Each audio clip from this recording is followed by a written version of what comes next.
دبي يفهم انه الشعب نحن هيدا الجيل الجديد. انا ما بقبل اهلي يكونوا منزلين وانا اكون منزل. بدي اروح فتش على شغل يجي يقول لي واحد انت من حركه ولا حزب ولا تيار. انا لبناني، اذا حابين يشتغلوا اللبنانيين يشتغلوا، اذا ما حابين كل واحد يروح على الدوله اللي بتحبه ويترك الشعب هو ياخذ زمام الامور.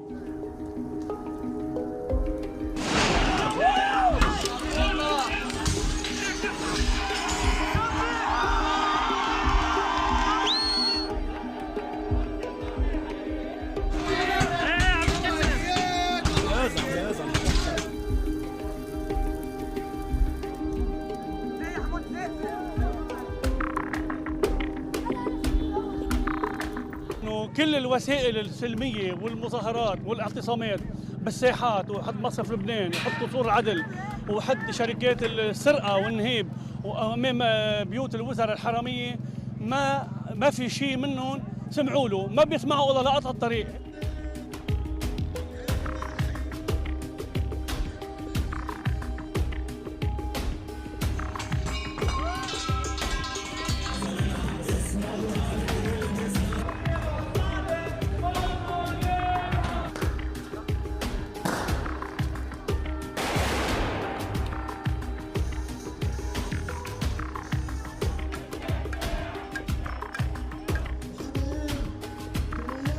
قد اللي بقبضوا انا 500,000 شو بدهم يعملوا؟ كيف بدي ابني مستقبلي؟ كيف بدي اسس حالي؟ كيف بكره بدي اتجوز؟